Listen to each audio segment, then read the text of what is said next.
Om Namo Bhagavate Vasudevaya. Om Namo Bhagavate Vasudevaya. Om Namo Bhagavate Vasudevaya.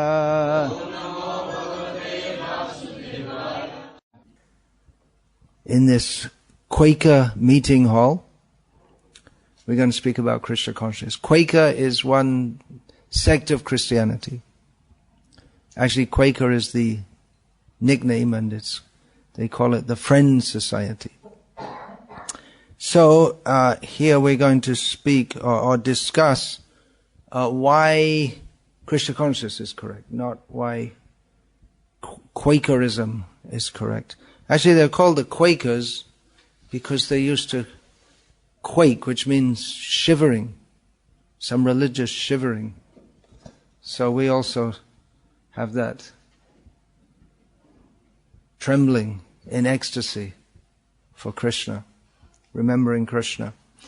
So how do we, obviously we're going to talk here about how we experience or perceive Krishna consciousness as being correct. We don't say that this is the only way to approach Krishna or God, because Krishna himself in Bhagavad Gita offers various ways to approach him. But we are going to say that we're going to say this is better, but then you say, well, everyone says our path is the best. And in fact, this was my question when I first came to Bhaktivedanta Mana, the temple of Krishna, in 1975. That was my question. Well, everyone says they're right. How do I know you are right? And there's so many opinions. Fortunately, at that time, I didn't doubt the existence of God, but I did doubt the presentation of God that was given in so many religions. That's a big question at the present time, especially in Britain and America. Is God fact or fiction? There's the atheistic forces are rallying to bash religion and belief in God. So is God fact or fiction? Well, you wouldn't expect someone dressed like this to say fiction, and in fact, I say it's a fact. But a lot of the fiction is what is said about him in the religions. There are many very strange ideas which don't tally with the understanding of God as being the most merciful and kind and good person. For instance, the idea that God creates so many people just to throw most of them in hell forever doesn't fit with the idea of a actually good person. So the fiction is what the religions say about him. The atheistic people, on the basis of what they consider to be science, say that we don't need God to explain what we see. That's an idea that people had before they were advanced in science. And now that we have science, we understand that life is just a product of matter. The whole universe has come into being out of a singularity, which means a unique event with no particular purpose or reason. Interestingly, in the Bhagavad Gita, which was spoken by Krishna 5,000 years ago, and before that many millions of years ago, although our scientist friends, most of them wouldn't believe that because they think that human civilization has only been going on for a few thousand years. But Krishna speaks about this mentality. He says that Jagadahuranishwaram asatyam apratishtam te Jagadahuranishwaram aparaspara sambhutam kimanyat kama haitukam. Krishna says that those who are atheistic, it's not a new breed, it's not that there were never atheists previously, They say that there's no ultimate truth, there's no ultimate reality, there's no ultimate basis to anything, there's no controller of the universe. And then how does everything come into being? What did they say? Aparaspara sambhutam. It literally means that everything has come into being without any cause, or without any causality would be more correct. There's no, it just happened. And if there is any ultimate principle, it's just desire. That's all. We're just here to enjoy, and so it's nothing new. They call it the new atheism, but there's nothing very new about it. They say that, we've discovered that there's no need of God. But actually, although they speak with much certainty, there are serious holes in their so-called scientific presentation. The evolutionary theory, there are serious problems with that, even scientifically, which they won't admit to. And I'm not going to get into that, because anyway, I'm not a scientist, and probably most of you aren't either. Reincarnation is a fact. If we examine that, even from scientific studies, which most scientists won't accept because they don't want to accept it, because after all, they're human beings, and they have their biases. But reincarnation is a fact, and that completely throws out the whole idea that living beings are produced from matter. And it also shows the inadequacy of religious systems that say that, we're just born and then we die and that's it, finished, one time. And if you're lucky enough to go to the right church, then you're saved. And if not, you go to hell forever. And different people say you have to be, if you're a Muslim, you're saved, and then you have to be a Sunni or a Shia or whatever. They have their idea that only our group is saved. But actually, reincarnation means that God gives us many chances.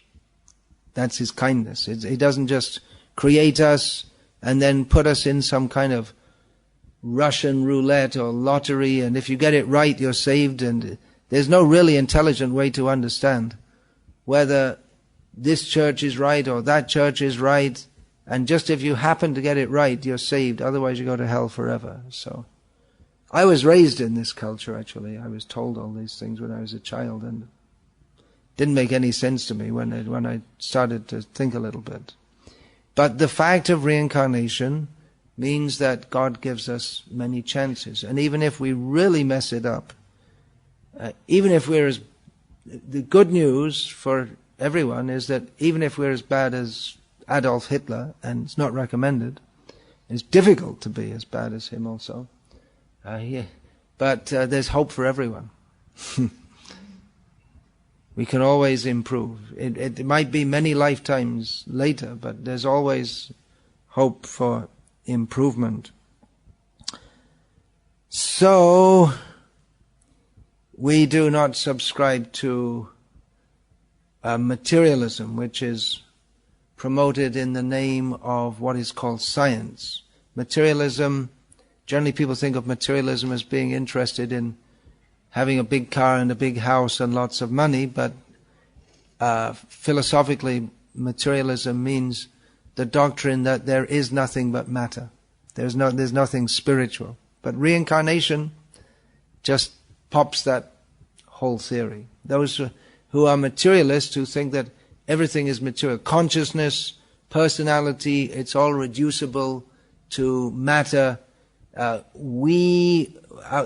perception of ourselves and others as discrete individuals, it's actually just some electric impulses between the neurons in our brain, and that's all it is. And when we die, it's all finished. But reincarnation just pops all of that, which is why people who don't want to believe in it don't believe the evidence for it, of which there is very good evidence that reincarnation is a fact. So those who are materialistic, they say that that which cannot be described and ascertained and measured, that cannot be real. They can only be real if we can measure it in some way or other, perceive it with our senses, which is a very foolish worldview. Because why should we presume that the reality is restricted to everything that we can see, touch, smell, feel, taste, think about?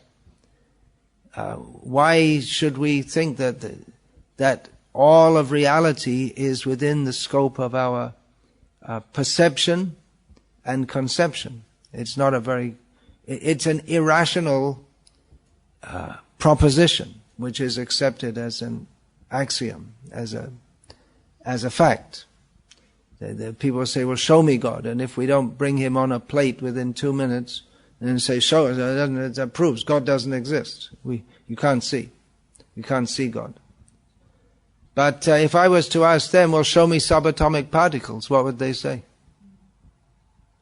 They'd say, well, you can't see subatomic particles, but we can prove it by scientific method. Okay, prove it. Oh, you have to get trained. You just can't. Okay, we can show you God, but you have to get trained. But they won't accept. It's a different kind of training. Training, if you want to be trained to see, you can't actually see them, but you can deduce their existence by being trained in science, in particular field of science, and going through all the math and going through the experiments. And then when they show you the experiment, they say, oh yeah, that shows them. Yeah, okay, subatomic particles. But if you're not trained, you don't see it. So similarly, you can be trained to appreciate the existence of God, but you have to take the training. And the training begins with amanitvam adhambitvam, with the humility to accept even the possibility. If you from the beginning say, well, I don't believe in prove subatomic particles. They say, okay, well, take this training. Start off with you have to take mathematical training. Okay, let's begin. 1 + 1 = 2. What are you talking about? 1 + 1 = 2. What are you talking about? 1. What do you mean 1? What do you mean? What do you mean by 1? Show me 1. There's no such thing as 1. It's just an idea. What is a number? It's just a concept in our mind. So if you're skeptical from the beginning, and actually that's a fact, numbers are just abstract constructs which are used for mathematics. But if we're not prepared, if we're just skeptical at every stage, we can't make any progress. So if we're prepared to accept the training, then we can also perceive God. But we have to be open to the possibility of that. And it's just a bluff which scientists or people who say that they accept the scientific method, they all buy into the bluff that, well, science has proved that there's no need for any supernatural explanation. But they've only proved it in their own minds. For them it seems to be proof. And why do they believe that? Well, from Bhagavad Gita, if we don't have to look at things through they say, well, you should see through science. But why? Why should we see it through your worldview? We can see it through the Krishna conscious worldview also, which is much better in the sense that it hasn't changed. Science is always changing. They call that real. One of the characteristics of what they call pseudoscience is that it doesn't change. It stays the same, because you should always be discovering new things. But we say that the characteristic of actual knowledge is that it doesn't change. Because what's true is true is true. If it was true 10,000 years ago, it should be still true now if it's an absolute fact.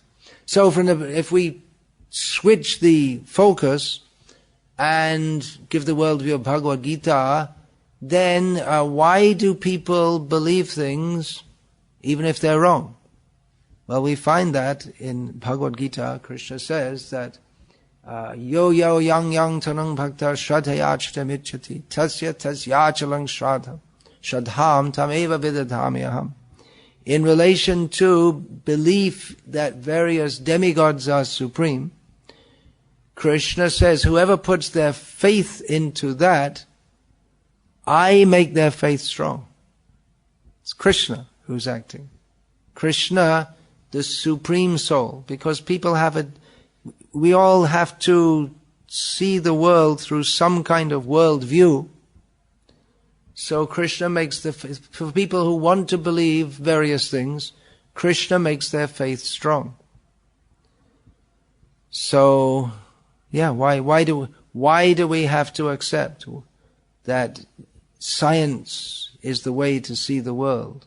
Why? Why not see through Bhagavad Gita, which is a system that has not changed over thousands of years, and which has a coherent and cogent description of everything.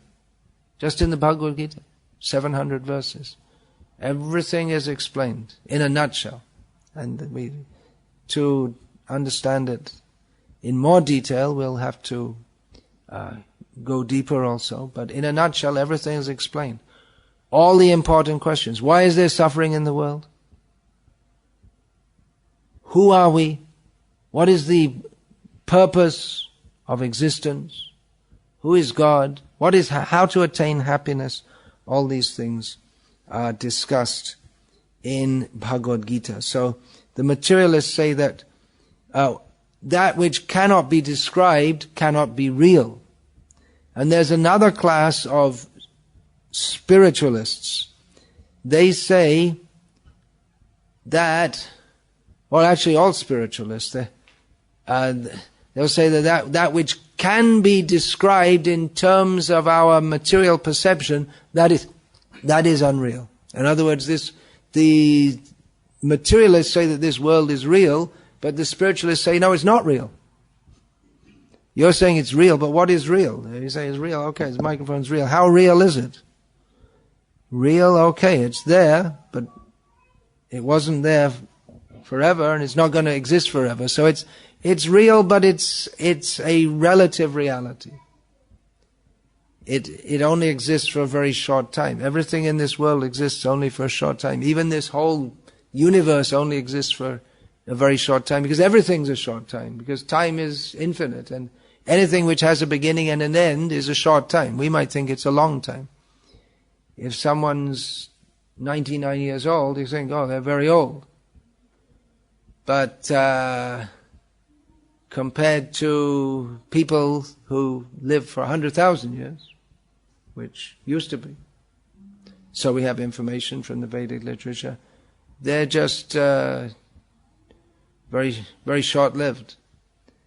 If we may find some insects. There's an insect who's 2 days old. It's like the grand old sage of the insect community, because most of them only live to 1 day, and one's lived for two. Oh, very old, very old. So it's all relative, and therefore we can't. Is this body real? Since I arrived in Milton, Keynes, my body's changed. Every second it's changing. It's always changing. So it appears to be a coherent unit, but actually it's always changing. So how real is it? So from the spiritual point of view, nothing in this world is fully real. So we have a completely different perception. However, there are those who say that anything that can be described is not real.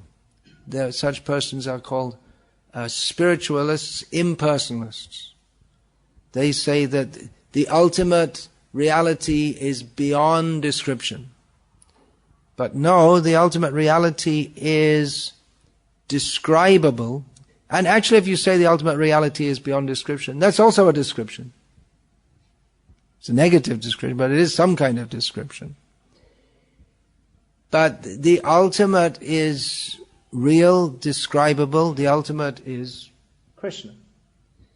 And although his existence is inconceivable, but he is describable. He is describable. Satchidananda Rupam. His form is Satchidananda, eternal, blissful, full consciousness. He is one person. Advaitam Achyutam Anadim Ananta Rupam. He is one person. He is a person, but he is not a person like us, who is always subject to frustration, ignorance, disappointment, but Krishna is always blissful. And although he's one person, he assumes many forms, which is inconceivable to us. So there are so many descriptions of Krishna. He is supreme. So, although the gross materialists, those who believe only in matter, they say, well, belief in God is absurd. But what is absurd? Absurd means just that we can't accommodate it within our conception. If we think that something is not possible, we say that, well, that's absurd. So they think, well, what is this idea? Everything created by God, that's absurd. But we have to remember that we're tiny living beings on a tiny planet with a very short lifespan, with very limited intelligence, with very limited sensory perception. We make mistakes, so many mistakes. We misunderstand so many things.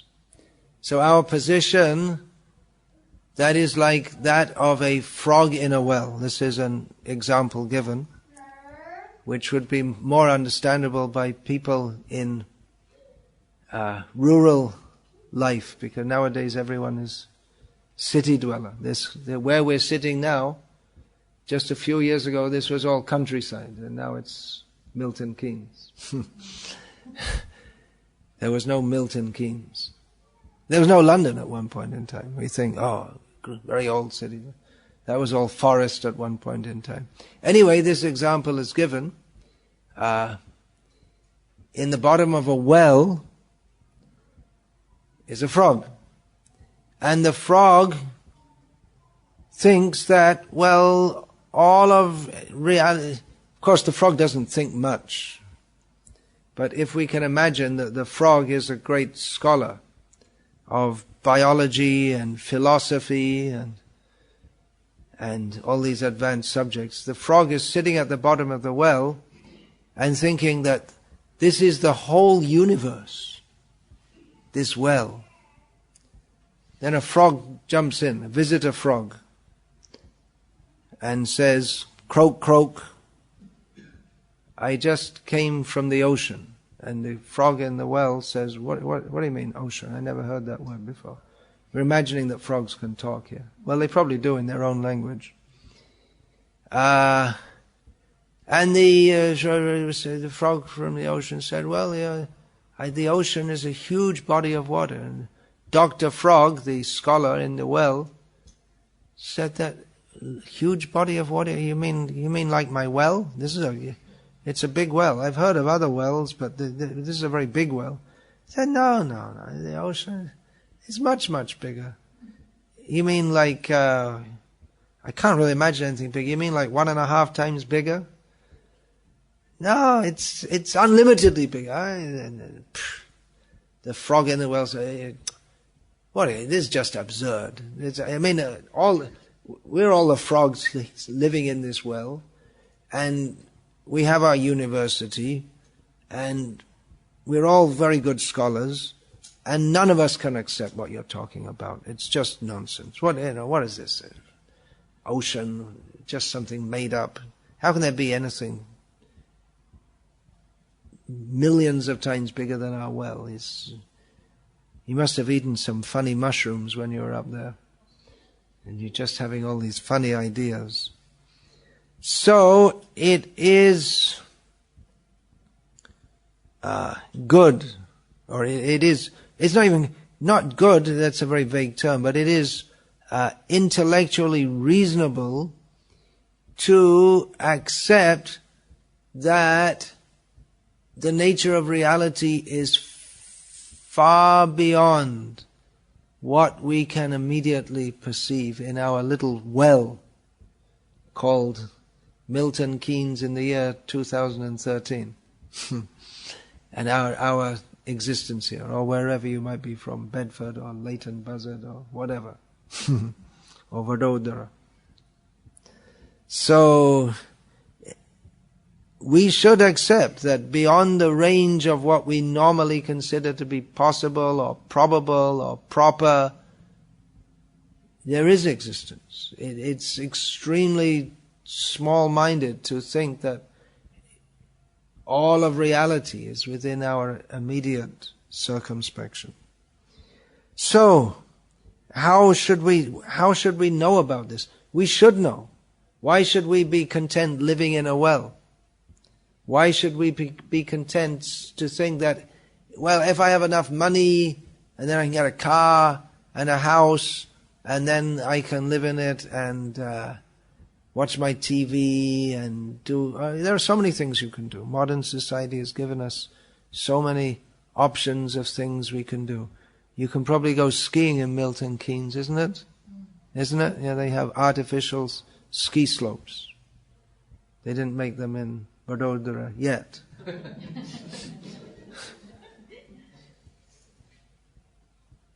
So there are all kinds of things you can do. So why should I bother my head with all these philosophical questions? Well, ski slopes and all the things you can go around on the internet, and it doesn't satisfy our inner being or our soul. And even though we may say, well, that's just what we're thinking is just some interaction of electrical impulses with our brain, you can say that, but that doesn't satisfy us, because actually it's not true. We are persons distinct from the body and from the brain. That's why we have feelings. That's why we do recognize ourselves as individual living beings, because we are. We are eternal, spiritual living beings. The body is always changing. The person stays the same. We can see a photo. Now this body is coming on for 57 years old. Maybe if I ask my father, he might be able to dig out some photo of me 50 years ago. And then you'd see a body which you'd see the photo and you can more or less work, yeah, it's the same person with 50 years difference. But where is that person? That body is not there. The body that I call me now, that body, it's not the same as the 6-year-old body that I had. And even chemically, all the chemicals have changed. Every time we breathe, every time we're all the time shedding little flakes of dead skin, and every time we cut our nails, every time we poop, every time we eat, the body is changing. The cells in the body always change. We're taking in new molecules and shedding old ones. So the body is... You won't find any atom within the body now that was there in the body 50 years ago. But you still say it's me, the same person. So what happened? If I'm the body, then I'm not the same person that I was at the age of 6. But that we know to be unreal. So who is the person? The person is separate from the body. It's an easy thing to conclude. So when the body dies, what does that mean? Dehino svinyata dehe kaumarang yovanang jara tata dehantara prakti. In a few words in Bhagavad Gita, Krishna describes it all. We're born, we go through childhood, we go through youth, gradually we come to old age. These are all changes of the body. The final change of the body is called getting a new body. That's all. You go to another body. Why? Vasangsi jirnani yathavihaya navani grihnati naro parani tata sharirani vihaya jinani anyani sangyati navani dehi. Why is that? It's just like old clothes. They cover the body. When they become old, you have to change them. So the body covers the soul. The body is also material. So when it gets worn out, it's changed for you. Like your mother changing your nappy. The Mother Nature changes the body. And we get different bodies according to our consciousness. All described in Bhagavad Gita. Everything we need to know is there. Even psychology, why we think the way we do, why we like to identify with our present identity that we have. Even the body of a pig, we may get the body of a pig, or a snake, or a rat, and then we identify with that body. Why is that? Because it's all described in Bhagavad Gita, because we develop certain kinds of desires which can be fulfilled in different kinds of bodies. So it's all described in a nutshell in Bhagavad Gita. So, this question, does God exist? Yeah, there is a supreme controller. We are controlled. We cannot say we're not controlled. We are forced to grow old. We're forced to die. We're not in charge of our circumstances. To some extent, we can modify our circumstances. Just like there's a great arrangement for having electricity, for having, of course, electricity is everywhere, but for having controlled electricity so that we can have electrical appliances, and we flip a switch and the light comes on, and in that way we can we have some limited control of our circumstances. Here in this room, if we want it to be light after the sun has set, we can put the switch on. So we can, within certain boundaries, we can make some adjustments to our circumstances, but we can't really control them. Just like recently, 2 years ago, there was a tsunami in Japan, and the nuclear power station was severely damaged or destroyed. And although the scientists and technologists who made that power station and everyone else was very confident that, well, it's there and it's producing power and everything's okay and everything's very nice, but due to circumstances beyond their control, it has turned into a disaster. And that disaster will continue being a disaster for many thousands of years. So, it's actually intelligent to understand that we are not in control. We have very limited control of our destiny, and it's foolish to think otherwise.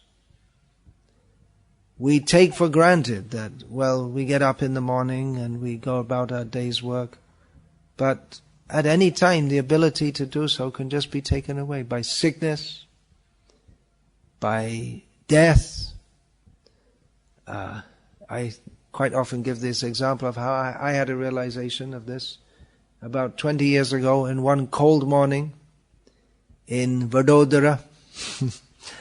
And of course, there, it gets cold in the winter, although it's generally, India is known as a hot country, but it gets quite cold. The temperature may go down to 10 degrees Celsius at night, something like that, isn't it? It doesn't go down below much more than that. Sometimes, not much, sometimes colder.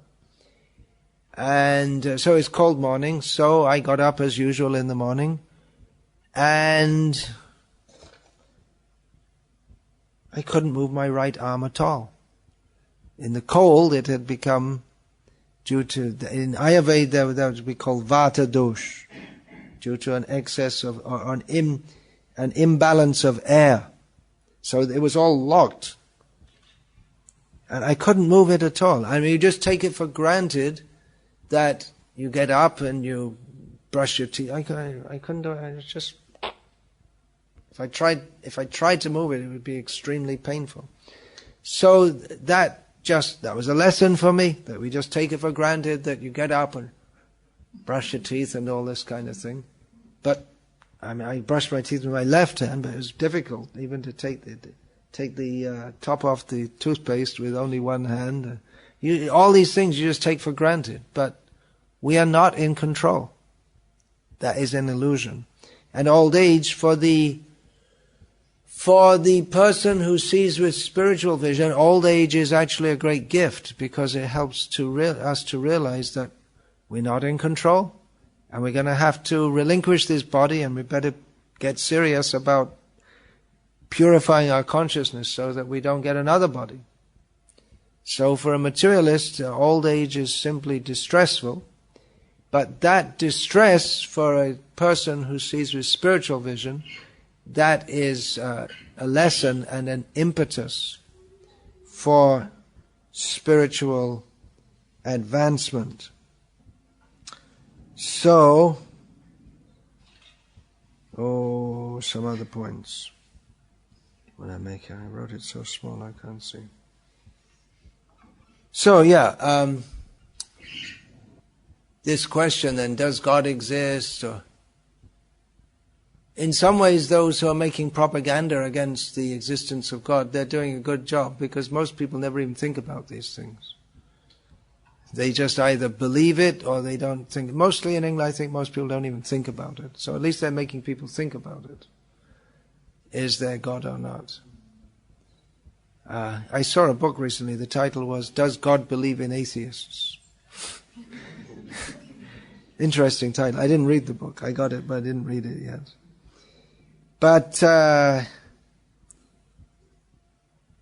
actually they're really bashing the theism, but the teachings of Bhagavad Gita. Now you may say, well, of course we're going to teach about Bhagavad Gita, because that's our thing. You know, someone stands up and says the Quran, and someone says Bible, and someone says Granth Sahib, and someone says the God delusion. This is the Bible of the evangelical atheists. And of course we're going to say Bhagavad Gita, because everyone says their thing is right. But in Bhagavad Gita, Krishna presents an intelligent understanding of who we are, that there is God, who is God, and how we can and should relate with God. Sometimes Bhagavad Gita is called the Hindu Bible, but it's a very bad title actually. Because the whole idea of the Bible is that you're supposed just to believe it. It's considered a great quality just to believe it without question. It's also a bad title because the word Hindu, it's not a Vedic term. It's not in the Vedas. Ved means knowledge. The word Hindu it's not part of the vocabulary or lexicon of the Vedas. It's just a term that invading Muslims applied to people living in India. So the idea of the Bible is, well, if you believe, the great quality is to believe it. But it's a completely different approach in Bhagavad Gita. In Bhagavad Gita, Krishna speaks to Arjuna and says, I will now inform you. I will now give you knowledge. And you have to understand it. And the whole point is that Arjuna, he doesn't understand it. And Krishna speaks again and again from different perspectives until Arjuna gets the point and understands it. So the whole idea is that by understanding the basic knowledge of our existence, then we can understand everything in proper perspective. Jnanam teham savijnanam idam vakshami yasheshataha yaj gyat va neha bhuyo nyaj gyatavyam avashishyate. Krishna says, I will now give you this knowledge, jnanam, and can you put that up? And vijnana. Vijnana, actually this word is translated in modern Indian languages as science. Although the word science, the use of the word science is also quite, in English, is quite a modern usage. But that means, Vigyan means not just theoretical knowledge, but the ability to get it, to really understand it, to realize it. So Krishna says, I will now give that to you, all the details of that, by understanding which you'll know everything that needs to be known. That's a big claim, isn't it? You can understand everything. That doesn't mean that by understanding Bhagavad Gita, all of a sudden you become an expert in quantum mechanics and how to cook idiyappams and all. Anyone from Tamil Nadu here? It doesn't mean that all of a sudden you understand everything in every detail, but we get the whole picture of it. We see how everything fits into place. So, then you have to study Bhagavad Gita to understand. But basically the point is that there is reality. And what is reality? Reality is a state of Satchit Ananda, eternality, bliss, and knowledge, real knowledge. And that's what we're all looking for. That makes sense, doesn't it? I mean, we're not just saying something which doesn't make any sense. It makes perfect sense, because that's what everyone wants. No one wants to die. Any volunteers here? No one wants to die. If someone wants, of course you may say, well, some people do want to die, but if they do want to die, it's only because they're in such suffering that they think that death would be better. But actually no one wants to die. Everyone wants to be happy. We're all searching after a situation of happiness. But in this world we find that there's always misery. We can't avoid it. And even if we are in a happy situation, now everything's nice. I got my big house, my big car, my big dog, my big TV screen. Everything's nice. And then comes the big moment of death. You can't stay. This is reality. But that is the temporary reality, and the really real thing is not that ridiculous thing called Coca-Cola. Coke is the real thing. What nonsense. But the actual reality is that there is a situation of eternal, happy life without any illusion, without any suffering. And that is what we're meant for, and that's why we desire it. And it is possible to attain that. And that is described in Bhagavad Gita. And that is in relationship with Krishna in the spiritual world. Krishna is sometimes translated as God. The English word God is generally thought to mean some kind of nasty old fellow who lives up there somewhere and his main business is punishing everyone. But Krishna is actually very nice. And we all have an intimate, loving relationship with Krishna and with all his devotees. And Krishna, he's not only very nice, but he's very intimate and loving, and he plays. The lila, this term, pastime, means play. The 19th century German philosopher Nietzsche, who's been very influential in Western thought, he sarcastically once stated that I would believe in a God who dances. Well, he didn't find out Krishna. He came a little bit too early before Srila Prabhupada came to the Western world. But Krishna dances. That's the main thing he does. And he does all kinds of things. But dancing is the ultimate expression of happiness. When we're happy, we talk about it. If we get more happy, we talk in poetry. And if we get more happy, we sing it. And then there comes music, and then the ultimate expression is dance. But in the modern age, people are so frustrated and miserable that for them dancing means techno rock with drugs. And it's just some letting out their tremendous frustration. No real happiness. No one to love. Dancing with Krishna means loving exchange with Krishna. So, this is God. The ultimate reality is the supreme, blissful, loving person and our relationship with Him. And we ask you, don't believe this. Oops, what happened there? That didn't work. Don't believe it.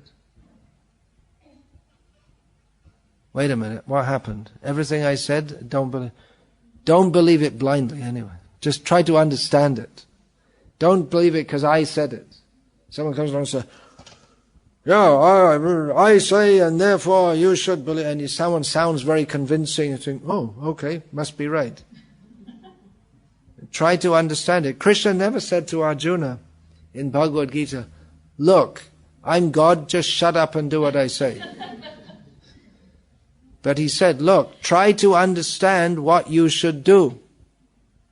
And at the end, Krishna said to Arjuna, okay, now I told you everything, you understood it. Arjuna said, yes. And Krishna said, all right, so are you prepared to do what I say? And if Arjuna said no, Krishna would have allowed him. He doesn't force us to do what he says. But the consequences of not doing what he says is that we suffer, because we can't be happy without Krishna, because we are individual living beings. We all desire love. So just like the child cannot be happy without the mother, so the individual soul, that means all of us, we can't be happy without Krishna. But Krishna gives us the independence, little independence. If we want to be with Him, we can be with Him, we can be happy. If we don't, then we can build our little realities, temporary realities, build a house, or live in a house in Milton, Keynes, and the next time might be an igloo, or the next time he might be in an ant's nest as an ant, or a tree in a jungle. So many different life forms are there. But Krishna gives us the opportunity to choose. But in the Western world, there's just this idea that, well, you just have to believe it. And that's, in the long term, as we're seeing now with the attack of atheism, it's a very fragile platform. And because of that, no one really thinks about who am I, who is God, what is the purpose of life, which actually human beings should do. Isn't it that as having been given the intelligence in the human form of life, we should think, who am I, what is the purpose of life, why do we suffer in this world, how can we get free from this suffering? But when it comes to questions, really important questions like this, most people, they don't think about it at all. They don't even want to think about it.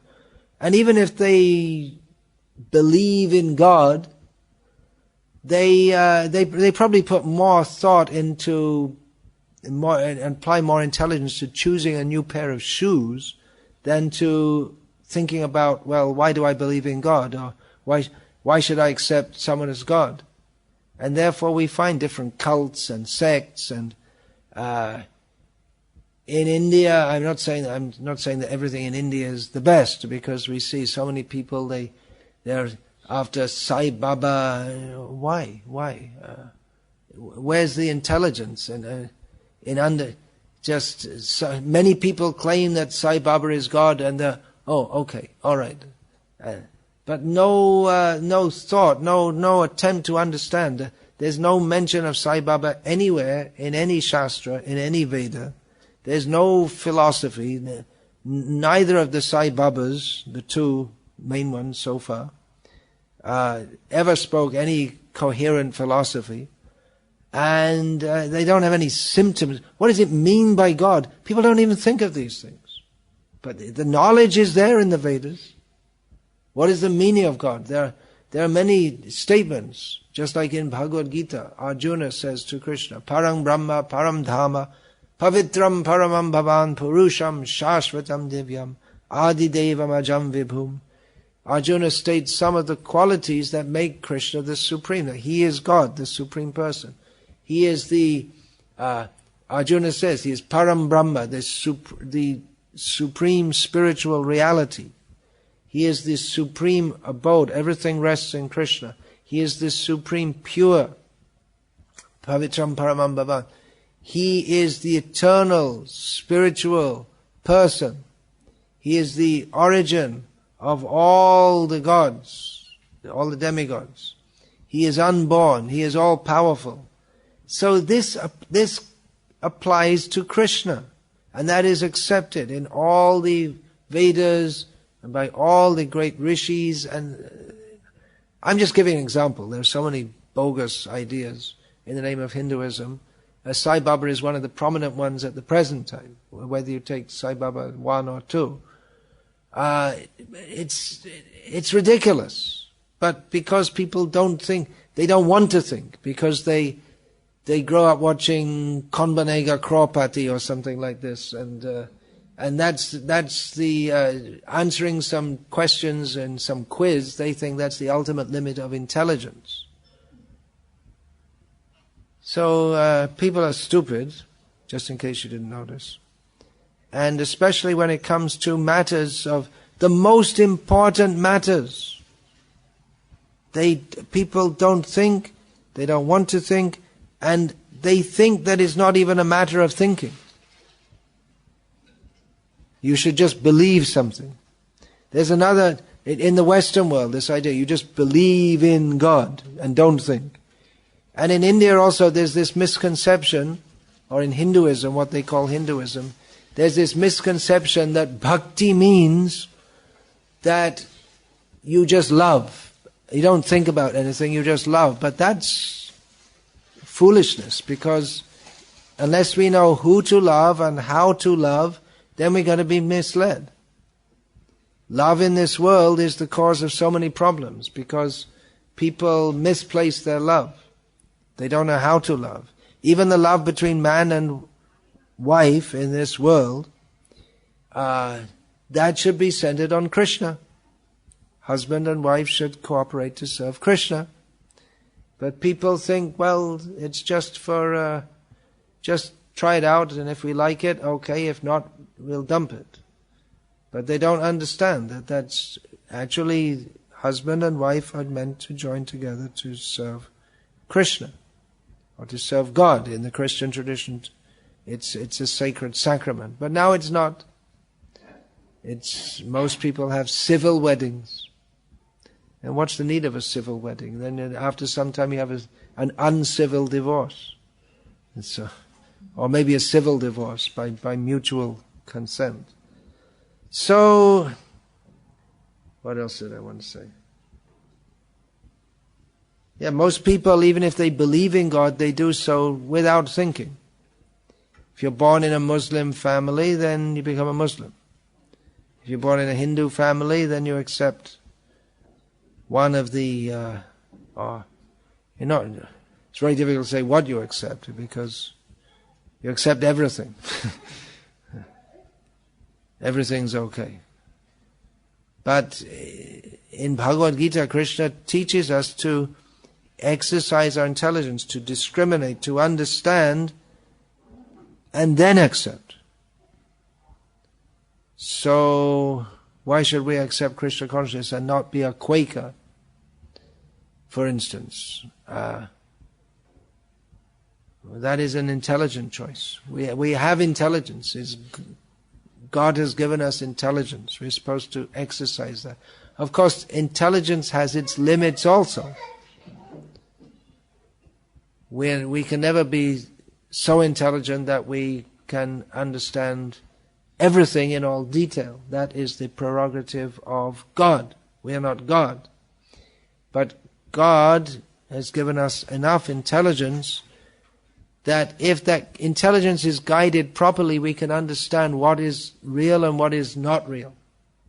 It needs to be trained also. It's not just, we need to be trained, just like if we understand what subatomic particles are, you may be very intelligent, but we have to be trained to understand that. So we have to be trained to understand. Who are we? We don't even understand who we are. If we ask people, who are you? They say, well, my name is John Brown. I'm from Milton, Keynes. I'm 31 years old, and I have fair hair, and they'll just define in terms of the body. So we ask him, how old are you? 31. Where were you 32 years ago? I didn't exist. Where will you be in 132 years? I won't exist. They don't know people don't know who they are. They think they're the body. But before this body was born, we existed. After this body dies, we shall continue to exist, which means that we're not the body. It's only a temporary cage for us. But we identify with it. That is our mistake. It's the cause of all our problems. So there are a few points. Why do we accept Krishna consciousness? Because we have best information of God. God, who is talked about in a vague way in various religious paths, is very elaborately described in Bhagavad Gita, Srimad Bhagavatam, and the Vedic literature. And there's also a process of purification to understand Him. God means the supreme pure. So we can't actually be godly unless we also become pure.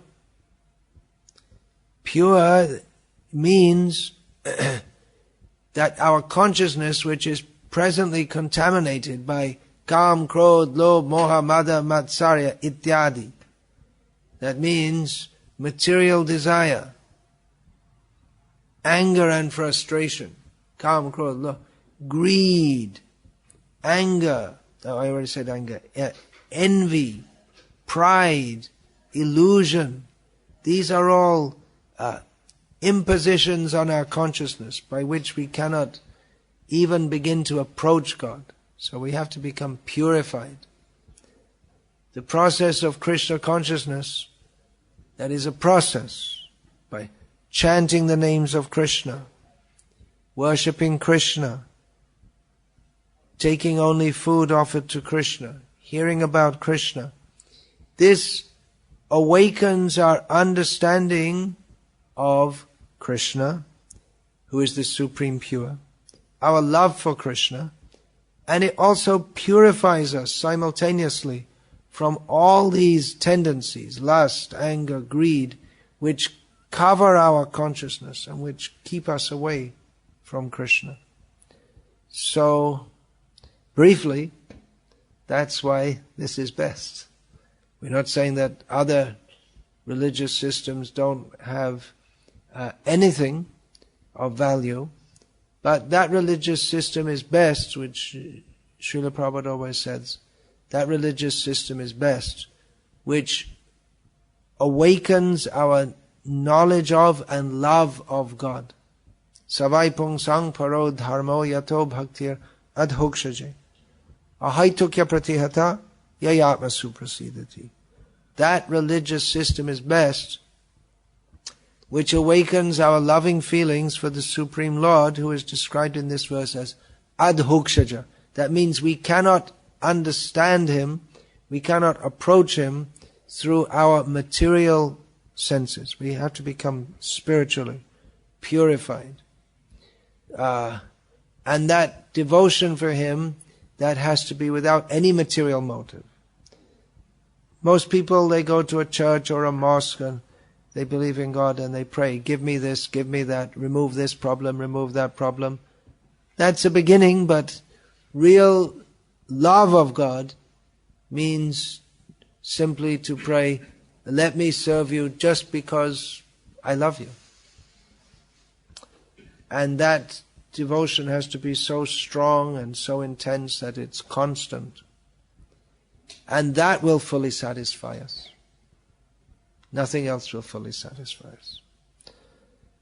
Hare Krishna. Any questions? Please. Yes, please. How come we don't have a universal understanding of God when we're born? Why do we not have universal understanding of God when we're born? That question is exactly answered by one verse in Bhagavad Gita, which I'll say now. Ichha dvesha samudhena dvandamohena bharata sarva bhutani sammoham sarga yanti parantapa. Krishna says that everyone is born in this world with desire, and dvish means bad feeling, and a concept of seeing, of being illusioned by perceiving themselves as different from Krishna. Now why do we, then you may say, well, why do we have that? Why are we like that? We have material desires. We have the tendency to promote ourselves over and above others. We're interested in our own satisfaction. We're not interested in others. Why is that? Or we're interested in our own small group. Why is that? Well, that's going on since time immemorial, because our natural relationship is with Krishna. We're all eternal spiritual servants of Krishna, but Krishna gives us some measure of independence, that we can choose to serve Him or we can choose not to serve Him. Otherwise there'd be no question of love. Love means voluntary. If I put a gun at your head and tell you to chant Hare Krishna, I want you to chant Hare Krishna. But putting a gun at your head and asking you to chant Hare Krishna, that you'll do that out of fear, not out of love. So, when we, out of our own desire, we serve Krishna, that's called love. But that means we have to have the choice. Krishna gives us the choice. And if we choose not to serve Krishna, then that loving feeling for Krishna, which is our natural, pure propensity, that becomes perverted into a desire to enjoy ourselves separately from Krishna. That means we want to enjoy the tongue, the eyes, the skin, the ears, the smell, the mind. So therefore all these illusions come due to forgetting Krishna. That's the root cause of it all. And it goes on life after life. And the remedy is to revive the Krishna consciousness, which is our natural propensity, but it's dormant. It's there, but it has to be reawakened. And the reawakening process is by chanting Hare Krishna, studying Bhagavad Gita, associating with devotees, and so on. Anything else? Yeah. You know, the cycle of souls, we have to try and attain to Krishna, but there's more people coming to the earth, as in the birth rate, rather than the death rate. And the birth rate is greater than the death rate. Yeah, so there's more souls coming down to the earth. And can the cycle of souls... Well, the birth rate is greater than the death rate among humans. But there are many other species other than humans. They're all living beings. It's not that we always get born as humans. We've all been through dog life, cat life, tree life, giraffe life, hyena life, walrus life, polar bear life, maggot life. And from Vedic understanding we know that it's not only on this life, not only on this planet that there's life. The whole universe is full of life. So, that the population of Earth is presently increasing Means that there's more humans, doesn't mean there are more souls. Yeah. Anything else? Yeah. How can one be more humble than a grass and be more tolerant than a tree? How do we cultivate being more humble than a grass and more tolerant than a tree? Well, when we understand that actually we are no more significant than a grass. Grass is also a living being. It's a living being in the body of a grass, and now I'm in the body of a human. But I'm not intrinsically anything more than any other living being. If we understand that, then why should we think ourselves very great? More tolerant than a tree when we understand that I'm not this body. I'm not this body and I'm not this ego. So if someone calls me a fool and well, we don't get upset.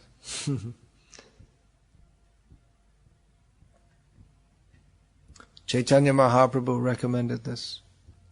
We should be more humble, to consider ourselves much lower than grass, and to be more tolerant than a tree. These are spiritual qualities. So this comes by being Krishna conscious instead of being me conscious. Me consciousness will always be there, but thinking of myself as a servant of Krishna and seeing all other living beings as servants of Krishna. So why should I think I'm anything better than anyone else? So, anything more? If not, we'll... Yeah? Hare Krishna. You said about chanting Yeah. loud, but the other thing is that some people chant because of fear. So Chanting out of love and chanting out of fear. yeah, it is useless chanting because of fear. Chanting out of fear, you mean that you're afraid that you're going to get born again, or you're afraid that someone's going to come and bash you on the head? Or for some material things that it doesn't go how it should be. And You're afraid that things will go badly. Well, there are different levels of chanting. Pure chanting is out of love, but in the beginning we may have various material motivations also. But we also have to associate with devotees and hear from them and gradually become confident that Krishna's looking after me. Krishna has my best interests at heart. So whatever happens, we can see it as Krishna's plan. Even if very bad things happen, we can think, well, this is Krishna's teaching me. You've had many bad things happen in your life. Your family has had many problems. I happen to know. But, well, there are two basic outlooks here. One thing is that we're getting some karmic reactions. You may think, well, if I'm chanting Hare Krishna, why am I getting karmic reactions? Well, not exactly. Krishna doesn't go on inflicting difficulties. Actually, he never inflicts difficulties on anyone unnecessarily. But a devotee thinks that, well, actually, I'm so sinful, I should have much worse reactions. But Krishna's just giving a little just to teach me that this material world is very bad. Some people think, well, if you become religious, then God should give you everything you want for living happily in this world. But that's not His mercy, because then we get more of an illusion thinking that this world is nice. So if there's more suffering, then a devotee sees that as Krishna's mercy, just to remind me that I'm not meant to be in this world. Therefore, Kunti Devi made this prayer, that famous prayer, Vipada Santu Tashashvat Tatra Tatra Jagadguru Bhavato Darshanam Yatsad Apunad Bhavadarshanam. Kunti, the mother of the Pandavas, she had had such a difficult life. ever since her husband died when she was young. And then her sons were just being tortured by the Kauravas all their life.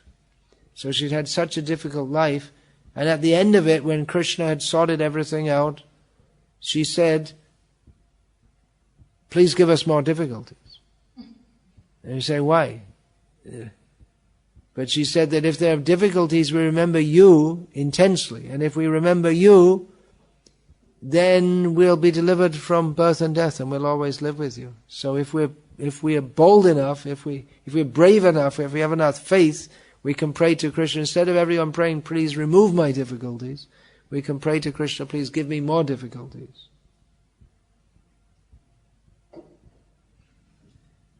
Anyone ready? If we can, sincerely, and recognize Krishna's hand in that, that will be for great advancement. But also devotees, they take difficulties in serving Krishna. And Krishna is pleased with that if we make some effort.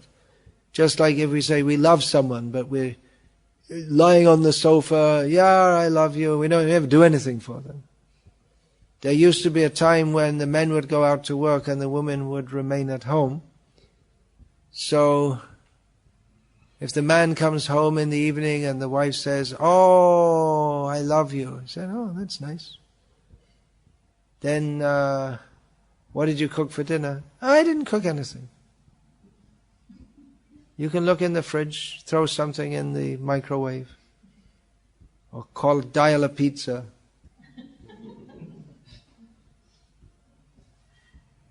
So if she didn't say that she loved him, but she'd cooked the meal, then it would be clear that she loved him. But just to say I love you and not to do anything, then it's just false. So we have to make some effort. Just like you made an effort to come here, because you have some interest in Krishna. You want to hear. So gradually as we become more convinced and more desirous to serve Krishna, then in various ways we may want to make some effort. Maybe take these Bhagavad Gitas door to door and ask people to purchase them and invite them to come to the make some effort to serve Krishna, take some difficulty. Then Krishna will reciprocate and give us more mercy. So the question was chanting in fear. Any way we chant, that's good, but it's better to come to a platform of the beginning of love is trust. There's no love without trust. So, if we trust Krishna, then we shouldn't be very fearful. We should be ready to accept whatever Krishna gives. Krishna is looking after me.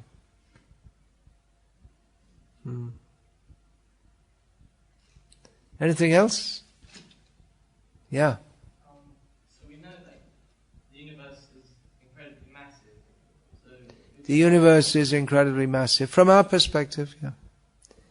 From the ant's perspective, this body that we have is incredibly massive. If an elephant, just trying to see if there's any way an elephant could come in this room. If an elephant came in this room, somehow or other, drop him in through the ceiling, we'd think, oh, so we become awed by the size of an elephant. It's all relative. From Krishna's perspective, the whole universe is just like a bunch of tiny seeds. Yeah, from our perspective, it's awesomely big, to use that term in America. Everything's awesome, right? In America. Awesome, awesome, awesome. Yeah. Would it be possible to say that there could be billions of types of Earths and Krishna consciousness could be established on there as well? Oh, it already is. Krishna consciousness, in the higher planets, the demigods are already Krishna conscious. Yang Brahma Varunendra Rudra Maratastun Vanti Divyaistavai. In the Srimad Bhagavatam describes that the living beings of higher consciousness in higher planets, they're already praising Krishna. Anyway, you can go there and chant Hare Krishna if you like, but better to practice here first. So, shall we chant Hare Krishna here now? And then prasadam distribution, I presume.